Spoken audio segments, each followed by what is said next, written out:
Salut à tous, je m'appelle Baptiste, gilet jaune rennais, membre du DAL 35, donc le DAL, le droit au logement, c'est écrit sur la petite maison. Et voilà, je me présente à vous aujourd'hui parce que j'ai une proposition à vous faire, une proposition que j'ai déjà développée très brièvement lors de la dernière Assemblée Générale, la semaine dernière, et que je reviendrai défendre demain soir. Mais voilà, je me permettais de faire cette petite vidéo pour qu'avant demain soir, vous ayez à nouveau quelques chiffres en tête et que vous puissiez peut-être déjà y réfléchir, puis surtout venir nombreux pour en parler, et histoire de montrer que notre démocratie à nous, elle vaut le coup, qu'on est capable de parler, de débattre, et d'arriver à quelque chose de constructif entre nous. Donc d'abord, très rapidement, petite introduction. Pourquoi je précise excusez-moi, que je fais partie du DAL? Tout simplement par honnêteté. Et le DAL, qui on est? On est une association indépendante, c'est-à-dire qu'on vit sans subvention de l'État, et on milite pour le logement. Et qu'est-ce qu'on fait concrètement? On fait en sorte que les gens qui sont à la rue n'y restent pas, et que ceux qui sont menacés d'y aller, n'y aillent pas, tout simplement. Tout simplement, tout simplement.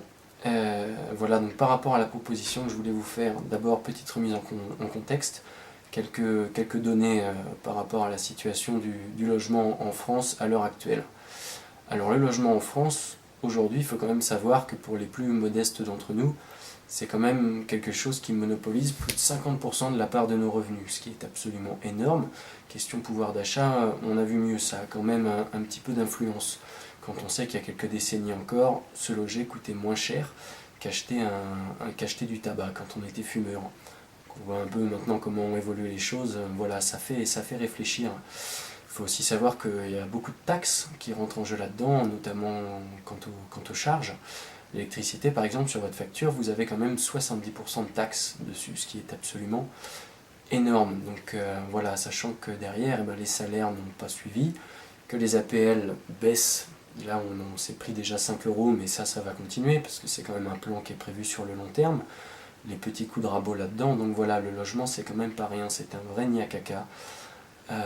Quand on sait bien sûr que c'est quand même un petit peu de là qu'est partie aussi la crise de 2008, tout ce qui est spéculation autour de l'immobilier, voilà, qui foutent des merdes pas possibles au niveau des marchés, et c'est nous qui payons ça, en sachant que ça c'est pas fini, parce que ce qu'ils ont fait, qui a amené la crise en 2008, ils n'ont pas arrêté de le faire ensuite, bien sûr ils ont repris, évidemment, puisqu'ils se faisaient un paquet de fric là-dessus. Mais sinon, à part ça, le logement, oui, c'est aussi, on peut parler de la nuit de la solidarité, là, qui a eu lieu à Rennes. J'ai participé, c'était très étonnant, je pourrais vous en parler demain si ça vous intéresse. Mais en tout cas, à Paris, des chiffres simples, voilà. La nuit de la solidarité, pour ceux qui n'en auraient pas entendu parler, c'était on envoyait des équipes, voilà, compter les sans-abri dans les rues. À Paris, ils ont recensé 60 fois plus de sans-abri que l'État n'en avait comptabilisé. Donc voilà, on voit un petit peu le rapport entre leur réalité et la nôtre, et encore, ça c'était pour ceux qui dormaient dans la rue, mais ça ne prend pas en compte tous les gens qui sont hébergés chez des gens qui acceptent de les aider par pure solidarité. Sinon, de quoi on peut parler? On peut aussi parler des marchands de sommeil, de tous ces gens qui acceptent de louer des immeubles, de louer des appartements dans des immeubles complètement insalubres. On peut voir l'exemple de l'immeuble qui s'est écroulé à Marseille. On peut aussi parler de tous ces gens malhonnêtes qui louent des appartements à des familles en sachant qu'ils seront beaucoup trop nombreux, qu'il va y avoir un problème de surpopulation, que ça peut entraîner des problèmes respiratoires, c'est tout con mais il faut y penser. Bref, c'est un vrai nid à caca. Une fois de plus, excusez-moi l'expression, mais c'est le terme qui me vient le plus facilement à la bouche.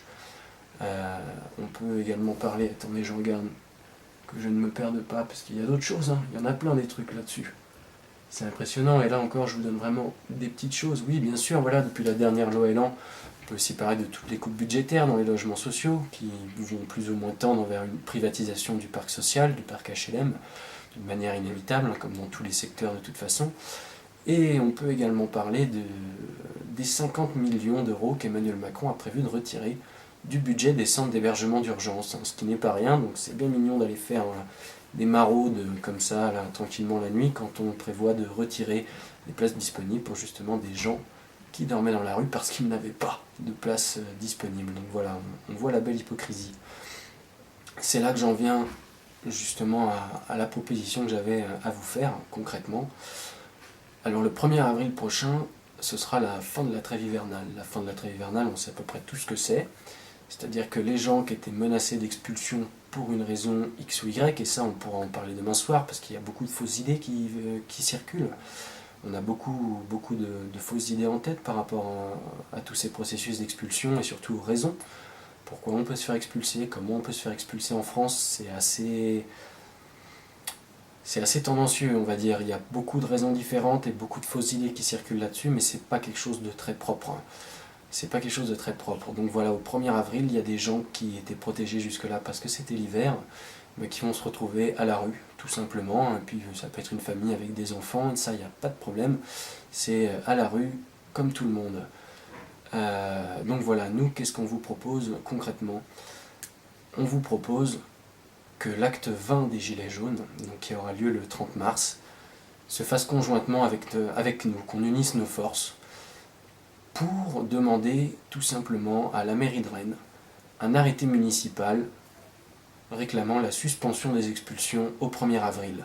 Pourquoi la suspension? Parce que ça nous permettrait à nous, associations, de continuer de travailler derrière pour que ces gens-là ne se retrouvent pas à la rue, qu'on puisse leur proposer des solutions.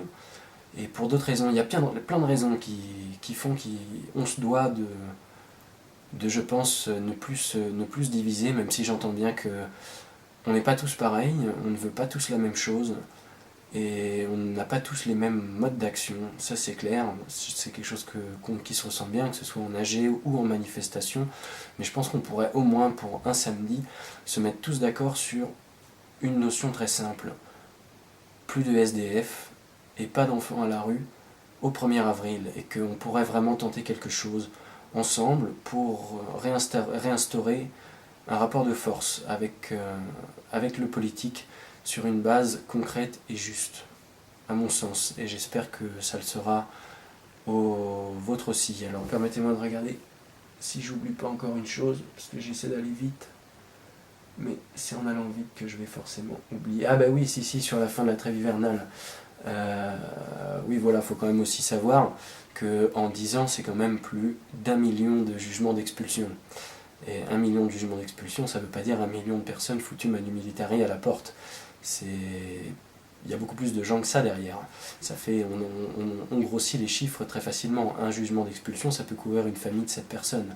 Donc voilà, gardez juste ce chiffre en tête, 1 million de jugements d'expulsion en 10 ans en France. C'est absolument énorme. Et ça, c'est sans compter les personnes qui sont parties de leur domicile avant d'attendre le jugement.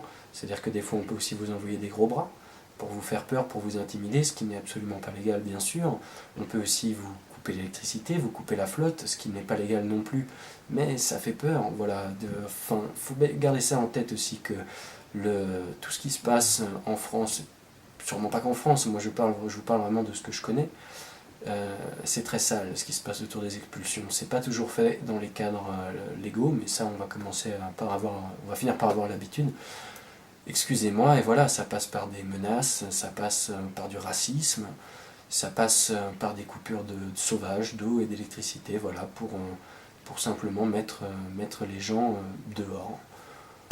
Voilà, parce que c'est quand même pas la panacée. Et je pense vraiment que pour nous, en tant que Gilets jaunes, ce serait fort d'arriver à envoyer ce message que pour un samedi entier, seulement un samedi, on puisse s'unir autour d'une cause très simple. Pas un enfant mis à la rue au 1er avril. Et il y a d'autres raisons qui me poussent à aujourd'hui me filmer là, tout simplement comme un con, devant vous, pour vous soumettre ça. Il y a d'autres raisons qui me semblent assez essentielles, que j'évoquerai demain soir lors de l'Assemblée Générale. En tout cas, merci de m'avoir écouté. J'espère que j'ai pas été trop long. Je vérifie une dernière fois si j'ai rien oublié. Si, une dernière petite chose, mais bon, ça c'est un détail. Quand les centres d'hébergement d'urgence vont fermer au 1er avril, il faut savoir que les gens qui vont se retrouver à la rue, c'est pas légal non plus. Depuis la loi Dallot, on n'est pas censé mettre quelqu'un à la porte d'un centre d'hébergement d'urgence sans lui avoir proposé une solution de logement. Mais bon, ça va quand même se passer, et il me semble que ça va être à peu près tout. Oui, puis sinon, si, par rapport aux procédures. Nous, dans tous les cas, avec le DAL, on va déposer en mairie une demande d'arrêté pour suspendre les expulsions. On va prévenir les médias, on va faire le taf de notre côté. Et voilà, à voir ce qu'on arrive à bricoler ensuite tous ensemble. En tout cas, je vous remercie de m'avoir écouté. Et puis voilà, va falloir y réfléchir d'ici demain soir, et puis je viendrai avec plus d'infos si vous avez des questions à me poser. J'essaierai d'y répondre comme je peux. En tout cas, merci encore de m'avoir écouté et à demain soir.